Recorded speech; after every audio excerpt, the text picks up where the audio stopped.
Silakan Bapak Kami. Selamat sore Bapak Ibu sekalian. Saya berikan sharing yang kena istri saya yang kena sakit lupus. Sakitnya cukup parah dan komplikasi, sudah menyerang organ ginjal, pankreas, lever, mata, tulang, rongga mulut dan kulit. Jadi cukup parah. Kemudian mengenal SOP ini juga secara tidak sengaja juga.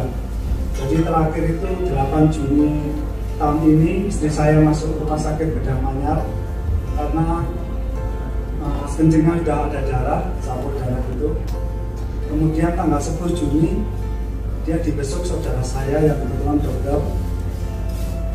Pada saat tanggal 10 Juni itu saya tidak ada di sana dan lagi saudara saya yang dokter itu lagi ngobrol sama istri saya tiba-tiba kambuh. Jadi kalau kambuh itu dadanya sesak seperti ditekan 100 kilo gitu perasaannya dia. Kaki kejang dua-dua sampai telapak kaki ke dalam gini.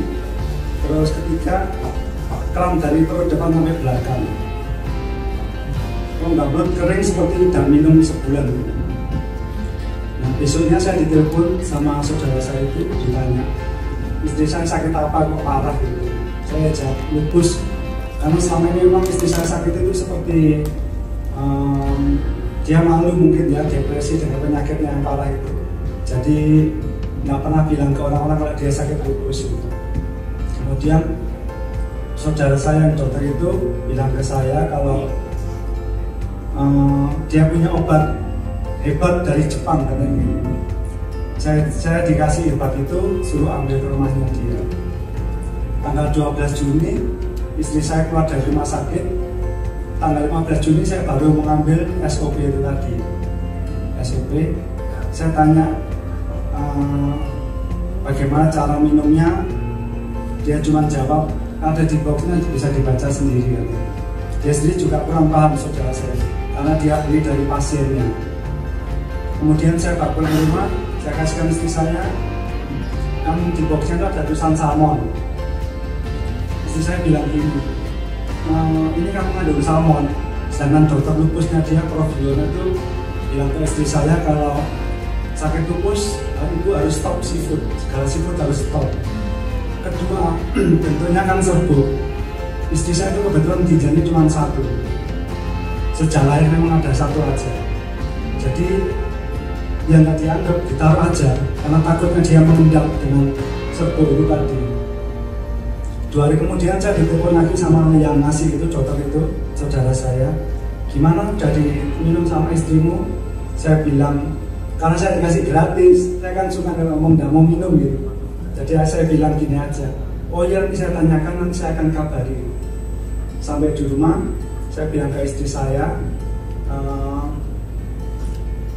yang ngasih ini nanyain terus gimana, apa udah diminum belum. Terus saya bilang gini, kamu coba minum lah, harga yang ngasih, siapa tahu bermanfaat atau tidak, ya dicoba saja, saya bilang gitu. Akhirnya ya mohon maaf Bapak Ibu, istri saya mungkin sakitnya udah sangat parah, setiap hari bangun tidur bukannya seger, tapi sakit semua, mulai lutut ke bawah selalu bengkak, terus wajahnya rusak, keluar seperti gatal-gatal berair gitu, kulit kepala sampai borokan, tapi dia malu untuk potong rambut gitu. Terus ketiga juga tulangnya sakit semua seperti terasa dibor gitu menurut dia. Kemudian dia doanya tiap hari memang pengen mati aja gitu. Dia sampai doa pengen mati. Pernah ke Prof. Yono itu waktu kontrol juga pengen suntik mati gitu, sampai Prof. Yono malah ceramah sampai set gini-gini bla bla bla. Akhirnya dia bilang gini ke saya, yaudah saya minum, mungkin ini jawaban dari doa saya supaya mungkin organnya bergejolak setelah minum salmon sehingga cepat dipanggil Tuhan, dia bilang gitu. Akhirnya diminum, sahabat saset kelima, saudara saya datang ke rumah saya lagi menanyakan gimana kondisinya. Istri saya jawab belum ada perubahan, badan masih sakit semua. tapi hanya ada satu perubahan. Perubahannya gini, istri saya kan tiap hari minum obat tidur dan obat penenang. Jadi kalau tidak minum 2 obat itu dia tidak bisa tidur.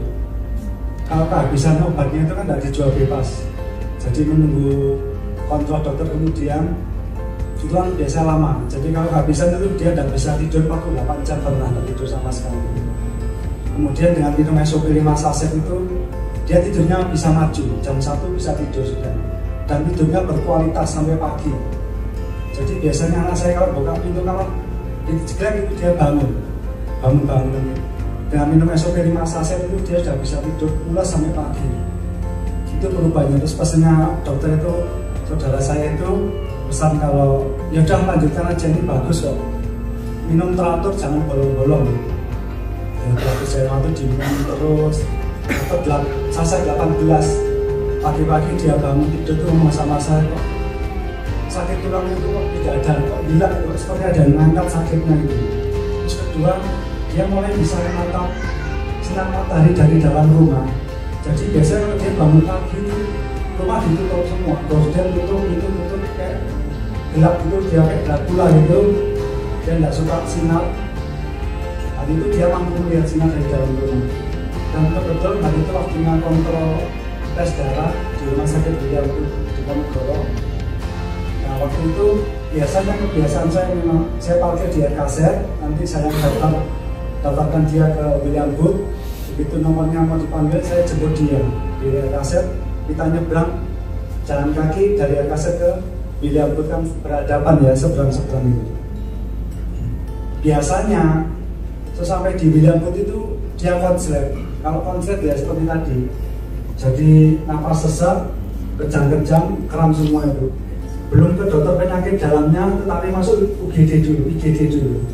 Seringnya seperti itu, tapi hari itu dia mampu, saset 18 dia mampu, nggak ada konslet sama sekali. Waktu itu tes kencing manis, puasa 2 jam itu Pak. Jadi tes kencing manis selesai, diambil darahnya, kita kembali ke RKZ, makan di RKZ, 2 jam kemudian kembali lagi untuk ambil tes darah yang kedua. Pada waktu ambil tes darah kedua, saya bilang ke istri saya, kamu mampu nggak sendirian? Jangan saya merasa dia sudah fit gitu. Dia jawab mampu. Ya udah saya tinggal di RKZ, dia sendiri akan jaga anak saya di RKZ. Dia nyebrang sendiri, ambil darah sampai pulang kembali RKZ, tidak ada masalah. Ini puncaknya tanggal saset 20, saya diajak jalan-jalan ke Jatim Park 2 sama kakak saya. Istri saya ajak, istri saya menolak pertama. Dia bilang, nanti kalau kambuh gimana? Kan merepoti acara rekreasi. Saya bilang, tidak apa-apa kalau kambuh, saya temani, biar kakak saya jalan-jalan rekreasi sama anak-anak. Terus akhirnya sekalian uji coba saya gitu kan, biar itu tahu kan, saya juga penasaran kok dia sehat gitu. Akhirnya dia mau berangkat, kita berangkat jam 4 subuh sampai Jatim Park 2 masih pagi, belum buka loketnya, kita makan-makan dulu. Jam 10 loket buka, kita masuk, kita pulang sampai setengah 6 sore, Jatim Park 2 tutup, kita baru pulang. Pulang tanpa hari Minggu ternyata macet sekali di Baru. Sampai rumah itu jam 12 malam. Tidak kambuh sama sekali hari itu.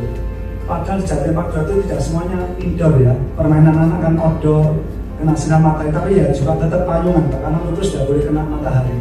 Tetap payungan, kacamata hitam aja itu saya. Kedua, jalannya juga nggak datar semua, karena yang turun di Jatim Park 2 cukup melelahkan seharian di sana, tapi dia mampu, dia tidak kambuh sama sekali. Itu saset 20. Nah sekarang kondisinya sudah mulai membaik jauh, sudah mulai sehat. Dia udah bisa kena sinar matahari, bahkan langsung kena matahari. Pernah juga tidak kambuh, biasanya langsung pingsan dia kalau kena matahari langsung. Sekarang udah mampu.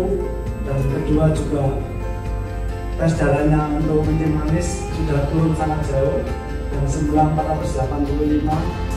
Terakhir ini cuma sekitar 101, 94, 97, 115 sudah normal lah. Jadi mungkin panitia sudah bisa reduksi insulin alami. Juga HDL-nya yang semula tidak pernah di bawah 160, sekarang menjadi 67. HDL-nya naik, LED-nya turun. LED itu kan ada termasuk salah satu penanda terus LED-nya turun. Ya sudah sangat membantu. Terima kasih.